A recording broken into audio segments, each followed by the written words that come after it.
So now I want to talk about what is. I'm going to jump into pricing, and then we'll back into other stuff. So for us, pricing, what goes into pricing and why pricing. Just what goes into it, all about it. So we're going to do pricing, and then we'll go into like jobs. All right. Pricing. Maybe careers would be the better way, because is that spelled right? Yeah. Okay, I was like, it looks weird to me for a moment. You know how sometimes you do that with a word, you're like, nah, I don't know if that looks like fork or something like that. Careers. Careers? Oh, I woke up late today and I'm just not with it yet. I had coffee.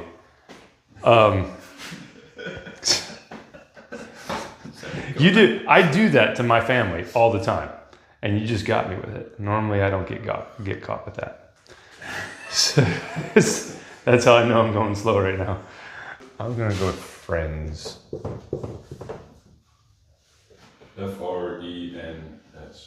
FRENS. There we go. That's it. It's friends. All right. So pricing. To price something properly, there's a lot of stuff that goes into it. There's a lot of baggage that goes into pricing, and I actually feel it all the time. So especially when you're bidding a job to friends, when you bid a job to friends, you really do. That's where you can. That's where what you think about pricing and all that stuff really comes up to the top. And then you can wrestle with it there. Every time I've gotten better and I'm working on it. I used to have a hard time, but pretty much every Christian contractor, I would say, probably contractor mostly, because they start with their labor, they start with their trade, and then they work into a business, is how that works normally. They really struggle with it. They struggle with pricing because they assume for some reason, or for one reason or another, that they've overpriced things, or that their friends is going to be offended at a price. They're going to cause harm to their relationship through the pricing. But they have a price that they charge everybody else, and that's the price that it takes to maintain the standard of living that their household has and all the households that depend on the company. So, pricing is, so when you come up, so have you ever priced something for a friend and then you're kind of like, well, normally what do you do with a friend if you give them a price? If you're going to give them a price on something, would you give them a higher price, lower price, or the same price? Typically, I try to be honest. Yeah. Why do you think that is? Because you have an established relationship with them. Mm-hmm. Yeah. Look at it as kind of a favor. Mm-hmm. Right. You could do it that way. And then the other thing that is a real thing is the thing I was talking about is not wanting to charge too much, and not wanting to cause harm to your relationship. Not so much that I want to do them a favor and all that stuff, but a lot of times it comes from a place of fear and a place of embarrassment of stuff, and embarrassment of the pricing of stuff, because the situation is that everybody kind of we're all swimming in the same water of pricing, how pricing should be, all that stuff. So in a lot of there is an aversion to making money. A lot of people have an aversion to actually making profit, especially like a business owner in small business. You talk profit is, it's getting better, but profit can be kind of a dirty word. It's become a dirty word. Like, oh, you're making profit on me. Oh, how much are you going to profit? Or like just profit, like thinking that if I'm making profit, especially on a friend, it's like akin to extorting interest to a widow or something like that. But what is profit? It's It's just growth. Yeah, I mean, Any kind of growth they're building. Right. It's like it's basically in a company what it is. It's profit is representative of the extra value you've created out of the parts that you put together. If you take all these parts and you put your labor to it and you come out and you break even and you don't actually make any profit, you haven't really increased value. I mean, you maybe increase the value if you're living off of it. The value of your life being supported is essentially the increase in value that you put to it, but you haven't actually created value, at least according to economics. So all business transactions should have profit. The seller should profit something on all of them, on every single one. Because if you don't, you're actually doing a disservice to your household. You're doing a disservice to everybody in all kinds of different ways. You can be eroding the marketplace. So if every time you priced a job for a friend, you priced it, maybe a discount's one thing, but like low because you don't want to cause any friction to the relationship. Well, think about what we want. We want a Christian nation, right? We want a Christian nation, and in a Christian nation in the future, most people would be part of a church and have a very strong connection to different groups. We would still have different groups.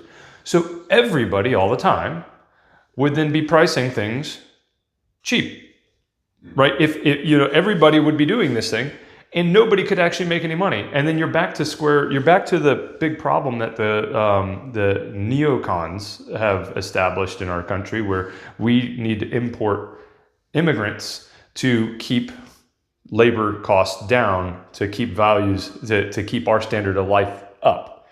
And so we have to, so this is a problem that has to be solved. And I would say starts with fair pricing that creates profit. Like you actually have to have profit that supports the households that are dependent on the organization.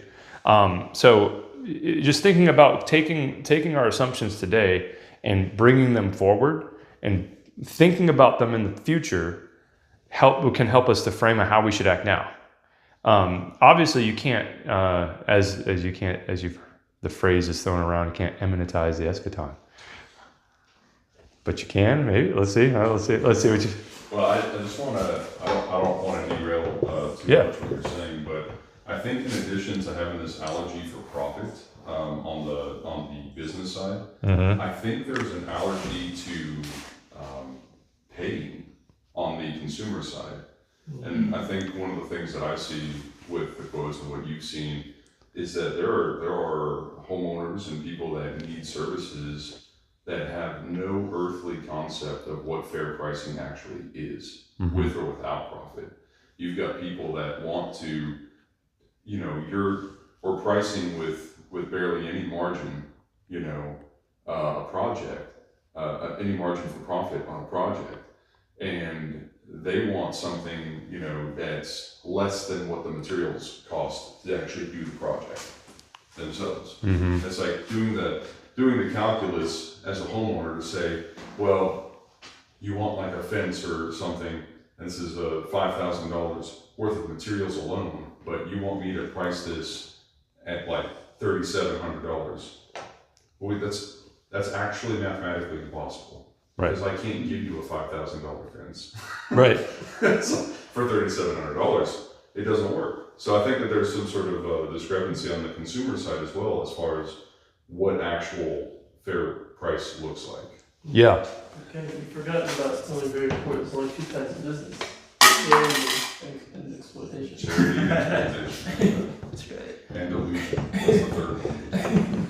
But it all really, it all comes from, I mean, it really does come down to this frame it's like it's a liberal socialist Marxist frame of you're doing violence. It's basically the proles against the bourgeoisie, right? That's what it is. It's all that all the time.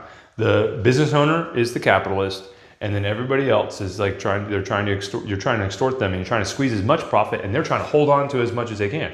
And that just, I think, you can look at it and say this comes from that, but I think that just represents essentially fallen man's reflexes in trade as in general. I mean, that's why there's so much regulation, there's so many rules in scripture about trade, because people want to do this. The natural state of man, fallen man, is to try to be selfish all the time. And that's why, equal weights and measures. If you were caught if you would be punished. It was a sin to even have these different weights because you were planning to use them, right? The intention is that you're defrauding people. So everybody has that, but the problem is that the assumption is that kind of everywhere we go. And that's part of a low trust society. That's part of where we are now, is that we were talking about it before, where, we have just a secular version. The secular version of reputation is just the credit score. And it's this cold number, doesn't take any other things into account, all that stuff. But you see that the stuff is there. Like, there's still the need to have an established reputation and all these different things. But if the thing itself, because there isn't, in most situations, you're not establishing trust. That's not a value that people know how to pay for. Trust, like they have to. So there is a huge value that brings to a transaction. If you don't have to worry about, if you know that you can pay someone money, and you can pay someone money, and they will do the thing that they say they were going to do, and you trust them because they have a good reputation. They're a brother and sister in Christ. Then there is real monetary value to that. People buy insurance. They pay money for insurance. What's that? To reduce risk. They pay money to reduce the risk of something bad happening. Well, that's what trust is. So in our world, if you have trust, that is really actually valuable. And value in the economy is measured by money, right? It's information. If no one's willing to pay for something, that's information just telling you that no one has a value, that no one values the thing. They don't care about it. But normally there's a price. So they could pay, like if you just made this really awesome can opener that opens cans twice as fast as other can openers, but it costs $100. Well, like think about that, right? So that's just to give you, no one's going to buy it because they don't have a value for it unless they're always opening cans, and they need to have that, pit crew level of can opening. You wouldn't sell any because people wouldn't have a value for it and all that good stuff. So needs profit, it'll trust.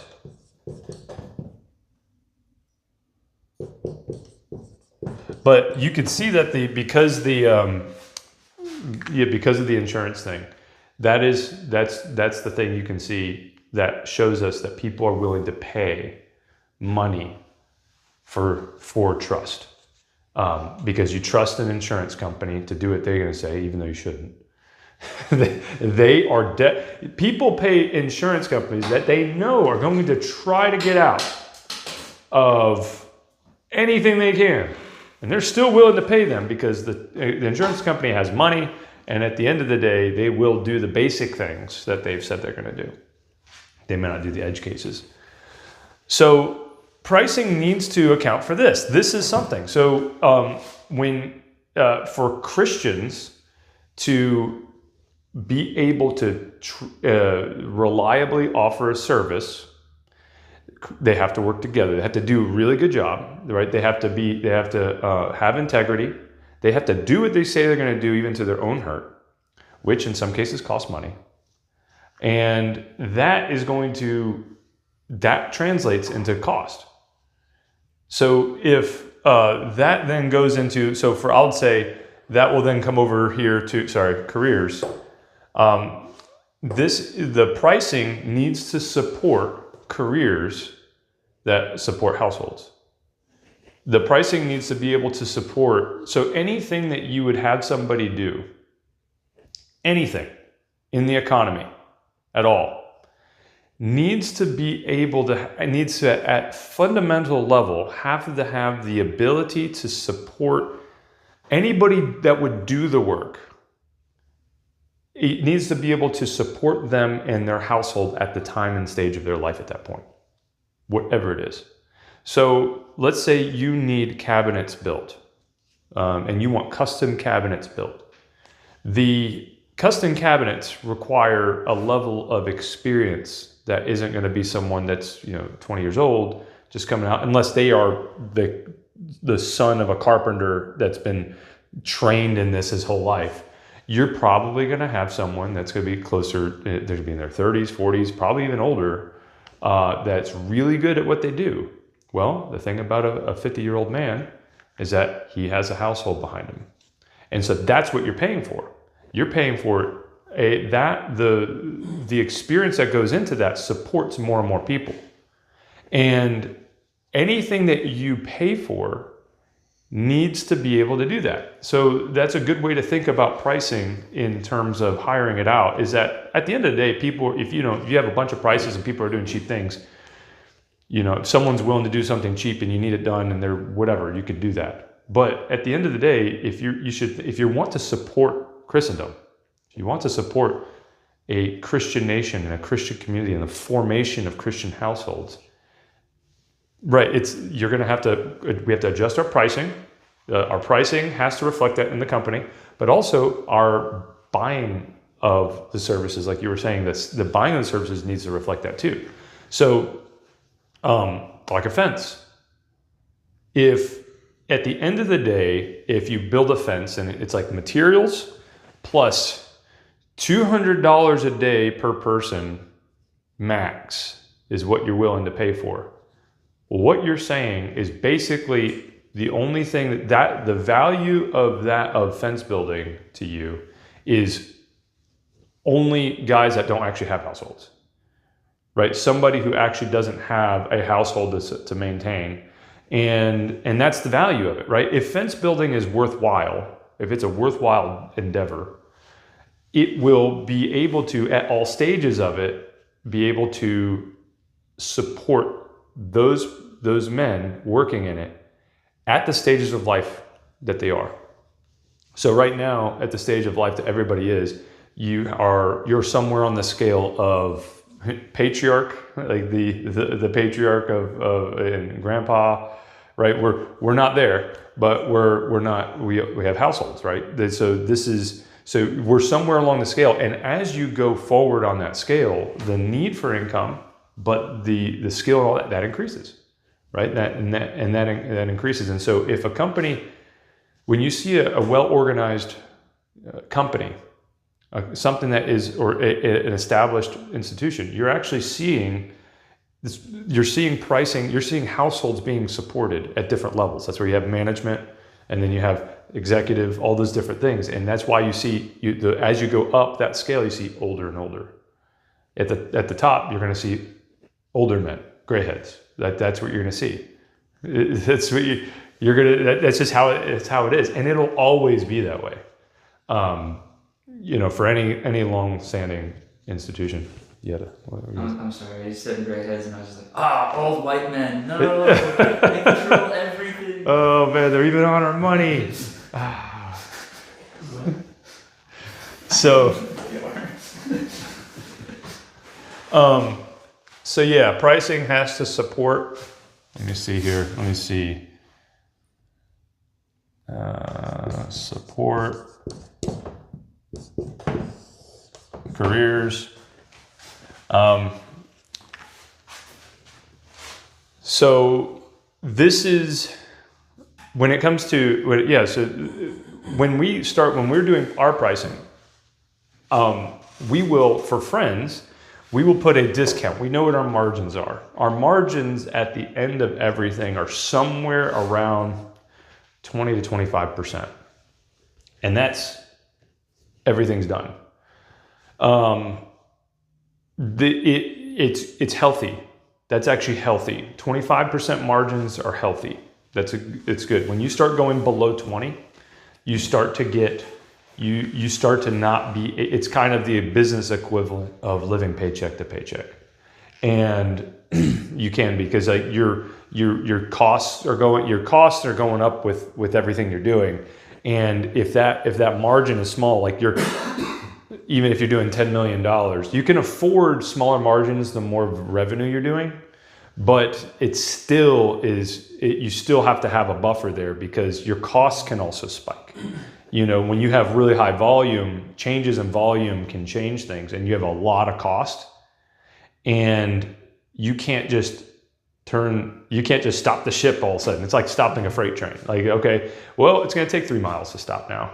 It's like how Walmart is able to charge less for their stuff because they're not worried about selling enough of it. They're able to plan on selling more of it, and they're also they know they have enough of a reputation and established. They know they're going to get business, Right? And they're just planning on beating out on quantity. Mm-hmm. So that's their how they get around that. Right, and that's taken many decades to do, and it started one place, but now it is just they know that they're only making a few cents on the dollar, but they're doing that over billions and billions. I don't even know what their revenue is. Insane. Yeah, it's a large amount of money, and so that's their business model. Good luck competing with that. That is not something that any small business can't and shouldn't compete on that level. You might get yourself into a level, you might be able to back yourself up into that down the road somewhere, somehow. But when you're dealing with home services, it's really difficult because when you're dealing with home services, you're dealing with people that have to, the main producer of the thing is a man for the most part. And that's going to be a fixed price, and you don't want to bring it down to zero. Yeah, that's why we definitely say we're playing things like we're not planning on winning out on price, planning on winning out on quality. Yeah, right. Quality, reputation. So and that's what you have. So you have to deliver something that's more valuable. So if we're going to charge more, which we do charge more than some of our competition, a lot of our competition, the thing we're bringing is we're bringing a reputation to do what we say we're going to do. You know, when you hit a mailbox, we're going to fix a mailbox. You're just trying to like bring in the object lessons. You're just like, hey, I'm going to use this. I'm going to take this situation. I'm going to apply it to real life. That's the reason I hit the mailbox. Yeah. Those thoughts exactly. Yeah. Transparency also. I think there's a considerable value in home services when it comes to that, because so many people look squinty-eyed, you know, at the technicians that come into their home. And so you kind of price according to that level of support and trust as well. Yeah. And honestly, I mean, a lot of the jobs that we end up securing for homeowners, you know, is because of that. Our presentation, our transparency, our ability to walk with the customer to make sure that they understand, not just on the front end with me, but like when Sam, Cody, Evan, like when the guys are out in the field, or when they call into the office, even the back end support, like our ability to walk with the customer all the way through the process brings a level of value that even though we're more expensive than some of the other ones that bid against us, they're still willing to go with us because they know we're going to be with them through the whole thing. We're not going to hang them up to dry. And that's actually what we've gotten comments on projects. It's just like you guys were more transparent, and you guys planned like you shared your plans more thoroughly with me, like that kind of stuff. Yeah. Like they were more aware of what was going on, what was going to happen. Yeah. That's one of the more common reasons why they said like, yeah, wait till we work with you guys. That's good. It's not the way that I view it is not so much that they feel like they're part of it, like doing this with us, but I look at it the way that I would like at a doctor's office, Right. I'm going to trust a doctor who's willing to answer my questions and be very transparent with me Yeah. more than I am a doctor that just says, trust me. Right. Like, well, I don't. I have, considerable issues here and I want answers. So I kind of think about it like that. I don't feel like I'm doing anything with the doctor when I'm there, but if he's willing to answer my questions, be with me, show concern, be transparent, be straight, I'm going to go with him 100% more than the other guy that's just like, look, nothing's wrong, trust me, and, close the door on me. Yeah. That's right. That's good. So that's what goes into pricing, and that's where you can, at the end of the day, if you're priced too high, people won't buy your services. And so as long as you're able to sell your services and not sell them like by lying, but as long as you're able to sell your services honestly for a price that people are willing to pay for, then the responsibility, then what you're basically doing is you're creating more opportunity for careers for households, right? This is you're just doing this. And so at the end of the day, when the pricing of a service and all the things that we're doing, we don't have to be self-conscious about what we charge, because what we're doing with it. What are we doing with it? We're supporting households, Christian households, that are then going to tithe, and they're going to raise children in the fear and admonition of the Lord, in the sense that they're going to teach them the scriptures. They're then going to establish more households, and they're going to do these things. They're going to represent Christ in everything they do. And so what we're doing is, instead of like charity, this is something I have to talk to Evan about, but we're kind of been working through this, is that we have this thing, for instance, in our bylaws of the company that requires a certain percentage of our revenue to be given to the church, right? Well, the reason for that would be a good thing, and I think it's a good thing to do, but it's kind of redundant in our situation because we only hire Christians. We only hire Christians, so if you only hire Christians, the need to take top line and give it to the church is kind of redundant. You're just basically doing it double. Not saying that's bad. You can do that, but it's like one or the other. In order, the reason originally for that thing we were doing was to just ensure that the company, no matter what it did, was attached and was attached to the church. It was supporting the work of the church at some point. Well, if you're only hiring Christians, you're doing that. If you're only hiring Christians, then you're doing that de facto. Because everybody tithes, or they should. And so you're going to be taking, a company that only hires Christians doesn't really have to, because basically a company is made up of people, of households. And those households are doing the work of those households are doing the work of, they're attached to the church. So they're members of churches, they're supporting churches. So you can pick one or the other. Like, if you're not going to hire Christians, then a company should, as a company, a Christian company should do that, because basically, if you don't hire Christians, the money that you're making and you're paying your folks is not going to the church in a way. I think it's a good thing, but to have both is kind of unnecessary in that way. So, we've been modifying some of that a little bit, but that's one of the things where I'm trying to focus on this, is that creating this that can support large households.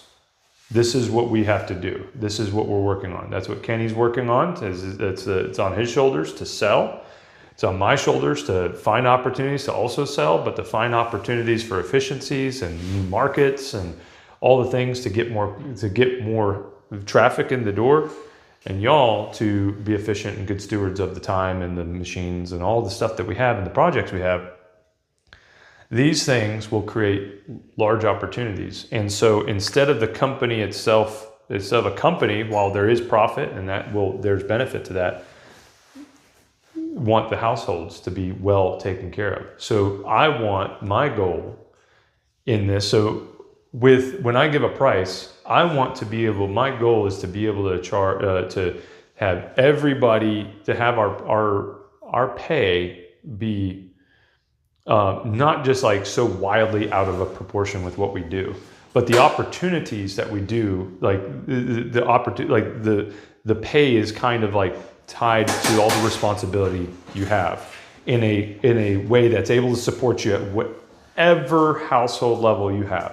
So 6 kids, and 6 kids. I want everybody to be able to support 6 kids and have a nice house and be able to tithe comfortably and all those different things. That's what I want to do. I want you to be able to if you have to, send your kids. You could do homeschool, but it would be great to have at the top is like 6 kids, you're homeschooling, safe neighborhood, and tithing, and being able to feed like that. That's a goal that I have for everybody. Now you can't have that at every station, right? You can't be a helper on a crew and do that. That's just never going to happen. That will never be the case. It's always going to take responsibility. So you will never be able to just support 6 kids and all that stuff. I mean, I should say never, maybe somehow, but being a helper at the lowest level, entry level, is not going to be. You have to. It should go along with the responsibility it shows in your household. That's where the incomes or that kind of comes along with it, because you're also taking on responsibility and getting authority on the work side of things. Were you going to say something? Okay. Any have thoughts or questions about that? So I guess in light of that, there's the building of opportunities on the career side for people to access more responsibility. It's kind of in line with the amount of projects that we have consistently. And all those things are kind of tied together, so the more work we have, the more opportunity there is for people to kind of step up the ladder, if that makes sense. Yeah, if it's priced properly. If it's priced properly. Yeah, if you price it, so if we lower our prices to get more work, we actually, and there may be a time for that, right? If we get really efficient, if we're like just hyper efficient at it, where we could send one of you guys or 1 or 2 of you guys and like take in, and we get that average up. If we're doing that, then and we need to, and we're having some variance on our schedule, we could potentially lower our prices and do that. But that's the only way. Like the only way that we could lower prices would be, or that we want to lower prices, is if we're getting really efficient. And now we're able to then not competing on price, but now it's not even competition, right? So, we want to find an equilibrium so that we have enough work, but it has to be valuable enough so that it's supporting all of this, because that's important. So that and it takes work to figure these things out. So fencing, for instance, aluminum fence, it's like been $25 a foot is what you'd see on Facebook. Now it's probably a lot higher than that now. I realize now with all the cost of everything is shooting up really fast right now. So that's changing live. But who's going to get choked out first?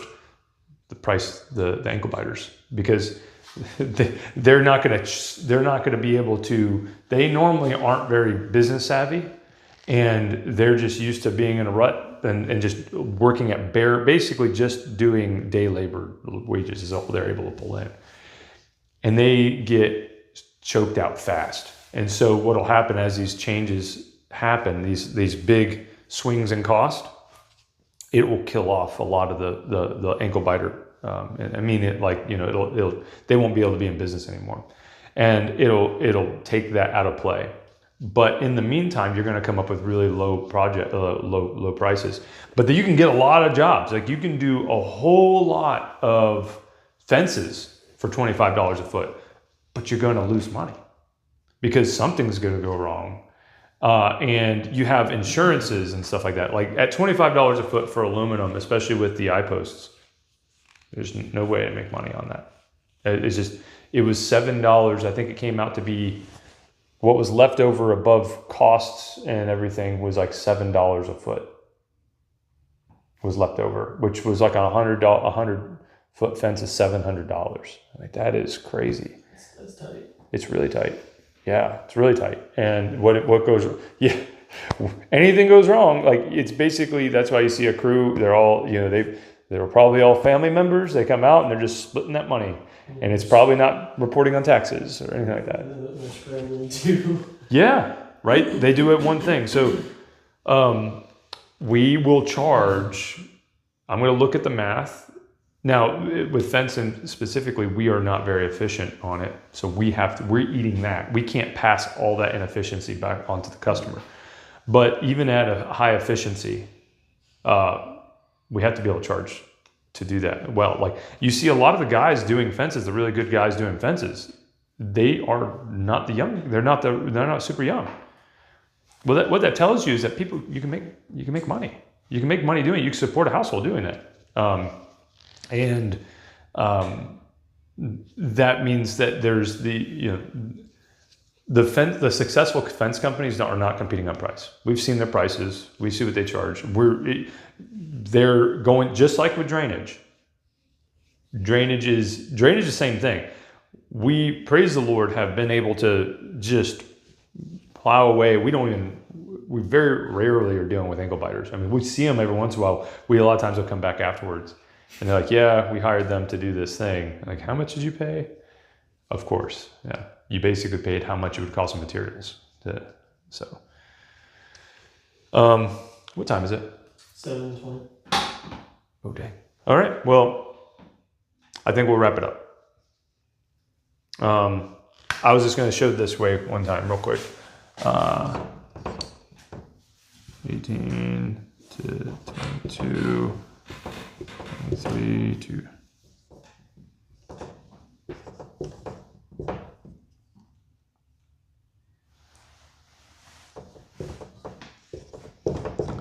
I mean, you just keep on going. But this is one thing that I have. So there's an illusion here. So this is one of the things that when you see people like go jump jobs, there's actually some conventional wisdom out there. I'll tell you to jump jobs. Like if you just keep on changing, you'll net higher. I've heard different things where it's not necessarily that case. But the problem is that everybody does that, so it's hard to find people that just stay put and work their way up in a company. And there are companies so a lot of times with a small company, you won't have this mentality going on here. You'll have like an owner that says, everybody's just working and doing their job, and basically it's kind of fixed. And, the guy installing the fences is the guy installing the fences. That's his station. That's it. And like there's just like frozen situation. But that's not what we're talking about here. We're trying to build something and build up it's kind of this growing tree. But when you're in this age range, you're going to have a certain number of skills. You have a certain amount of life experience that is going to lend yourself to a certain amount of value in the marketplace. And your income, no matter where you come from, no matter what you do, is going to be at this level. Now, there are some exceptions, but we're not talking about the outliers. But then you will go in this 23 to 28. You have 4 years of experience under your belt. A guy that's been doing something for 4 years versus a guy that's totally new to it, yeah, you can't compete with him. He's going to be fast. He's going to know all the things. He's going to be able to Sam, you now versus you when you first showed up here, right? I don't even know what I was. Right? It's like, it was that, I can barely remember it. Yeah. So, and you haven't even been here 4 years. So that just shows you though, like what you learn, how you become so much more valuable, and your income shows it. Well, the same keeps on going. You have to keep developing. Now, if you stagnate, like I went to Lowe's yesterday, the Lowe's in Pineville, and there was a guy, that was the Lowe's I worked at when I lived with the McClellans. And there is a guy there that was there when I was there. He's still there. And he's still like doing the same job. So, I mean, it probably just a special situation, but he is there doing the same thing. So he kind of just stayed there and just didn't do anything more.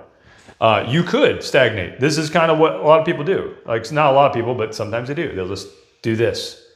But they see all this. They're getting older, and they see all this, and they think that them just getting older should make them make more money. It's like, no, it's responsibility. It's value, the proficiency, expertise. But what happens is that what this has done is that changing jobs happens typically through this time frame, this period of time. And it gives the illusion that changing jobs makes me make more money. But it's not the case. It can be. And now I've heard something recently, they said that those things are equalizing to where it's like it's very close. But the pain, think about it like moving, like actually moving. But anyways, the changing jobs and switching things is you can maybe find like temporary better pay or something like that moment, and you might find yourself in a better situation, right? If you're in a bad situation, you need to look for something. But this right here should be supported within a healthy organization that actually has aligned goals, that is actually seeking to build households and grow households. And that's what we're doing. That's what we're working on, is this, to support this, like where everywhere along the road, everywhere along the path of building a company, these opportunities are here. But it all depends on, so as those proficiencies and expertise increase, also income increases. And that's how we know things are going. That it's like, at the end of the day, it's objective, right? I produced this much revenue, this much profit. And then it goes. Like when I was 18, I was working at Lowe's. I was a loader. I was working at that Lowe's in Pineville, and I was pushing carts, making $10.24 an hour, which was very good compared for other retail at that point. Yeah, it was good. And I stayed there, and I remember I worked my way through different things, but I got married at 21. At 22, I was, actually no, I had hurt my back and got a job eventually got a job in a call center. And in this time frame was when I was actually going into, I was in the business sales, and I got into more of a sales situation. I was making more money. Had an opportunity where I was able to push and make more money. And then at 26, is it 26? No. 2012. So you're 14. Yeah. So at 26 years old, I started my first company, and my income went down. Really, I'll just tell you. And then we went through here at 26, and then in this frame is when I sold the company. And then I went and I got a job, Supersod and all that stuff. Worked through there, and that's how that worked. But you don't see those things. You don't see how these things work at the moment. It can look like, oh, if I don't do this, if I don't keep on switching, I'm just going to be stuck. But anyways, it's really difficult in the private sector to map out careers so cleanly and with any real expectation. Right. There are certain institutions where I think these things are a lot more predictable. But when you're dealing with small businesses and you're dealing with all of the things that come in those age ranges in particular, like the ambitions and the desires and dreams and all of the stuff, and the culture just kind of pulsing in on you, things agitating, all of that. It's very turbulent, and asking a young man to stay put and build, especially these days, I think is more challenging. One of the things, and I hope this is supplemental to what you're talking about, that I don't think is talked about during that kind of job hopping, is the way these things shape you, like the way these things form you, your mind, your character. They're looking for higher opportunities, they're looking for more pay, and it doesn't always come with more responsibility, but sometimes it does circumstantially come with more pay. I've personally experienced that. Well, now you're in a bracket where you're receiving higher pay with different responsibilities, not necessarily more responsibilities, but you're the same person. You have the same mindset about all these things. And I think for a lot of guys, this is just a very flippant lifestyle. It's very presumptuous as well. And you contrast that with a young man who's willing to spend 4 years or more developing skills and wisdom and learning from the men that he's working around with that express goal. His character is going to be far different than the guy who's job hopping and bouncing around just trying to chase a dollar. So I think that's something that probably isn't analyzed very much. That's one of the things I appreciate about what we do here is it's a key component of what's going on here. It's not just stay put, it's forming, it's shaping, it's growing, and it's actually producing. It's it's the difference between that production versus consumer, mindset that a lot of us end up getting trapped with. Yeah, it's good. Thank you. But I think that's right. It's something that it requires a company that is devoted to these things, right? Looking at the end of their company, the telos of building households and doing it this way rather than just making money. If it's just making money, it's just going to be a revolving door potentially. You could be charismatic and have some other flashy opportunities, but it is just going to be essentially a meat grinder. And then you see all the egalitarian stuff come in, because at the end of the day, once you get to a certain level of organization, because of women in the marketplace and women have been drained, it's like they use women, they take mothers from their homes, and it's like the same thing essentially. It's like the same thing as bringing illegal immigrants in for cheap labor. It's essentially the same thing, but doing it to your own people. It's like you basically extract it from the household and stop the households, and you do that. And so that's one of the ways you would be able to. That's one way you could see if the company, how is the company organized? Is it actually prioritizing? What's its orientation? Is it just the money? Because if it is the money, you'll see a lot of women management, because that's just how it's. Not to mean that they don't have women management, that they're not thinking about money, but that's one way to look at that, because there's a lot of other things that supports in that, right? You have someone who's typically willing to, you're able to pay them a little less for different reasons, and they're going to be more willing to do what you say. They become, it's just how it is, right? It's just how it is.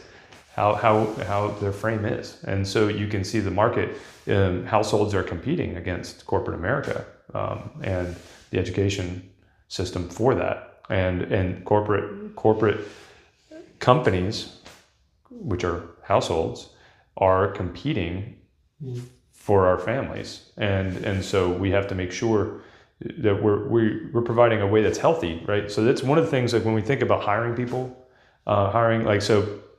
like when we've talked about like Olivia working, is like that's something I would work on. But I'm not just going to go out and find some woman to work for us. It's going to be through connection, and it's going to be through need and all that stuff. But It's based on the needs and circumstances of the households Right. that are already within it. yeah, because wives are their husbands' helpmates, meets, whatever. Right. So it's good, right? Ashley works in the company. She works on things, and that's great.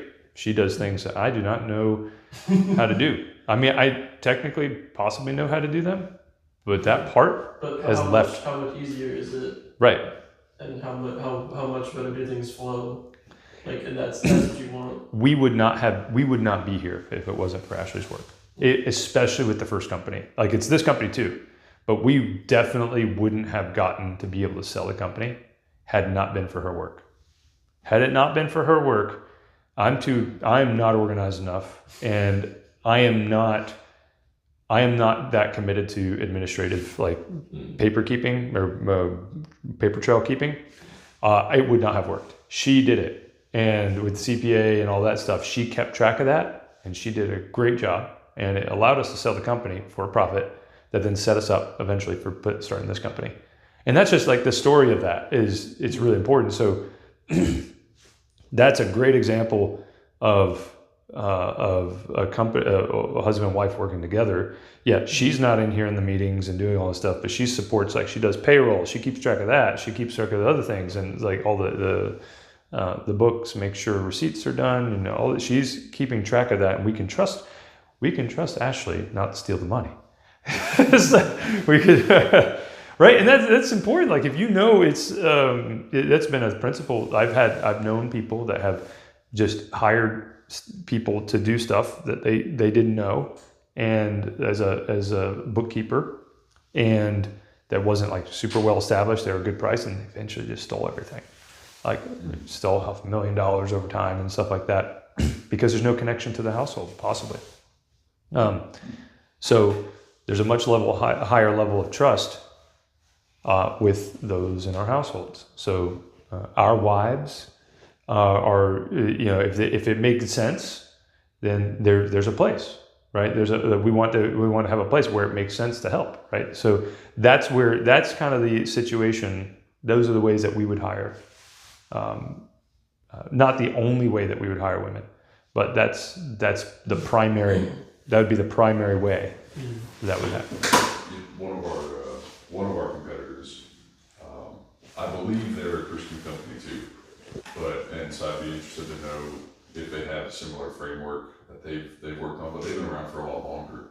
But if you look at their website and you see, like, they have their team photos and their introductions to, like, the team leaders and office crew and all of that, a lot of them are family. They're just, wives or sisters in the office, handling customer care and order taking and things like that. You got husbands and brothers and sons in the field and leading crews, or managing operations or warehouse work. So you start to see the model. It's actually a really good thing. You're going on 20 plus years of service, and now you've expanded. Your children are part of it. Their spouses are a part of it, and it clicks. And it makes sense, and they're expanding services, right? Beyond where they started from. Yeah, that's good. Yeah, people say keep family and business separate, but you literally can't, and you shouldn't. Right. If the framework is true, that's what a company is a household, then there are no real distinctions there. Right. You're not dealing with atomized individuals.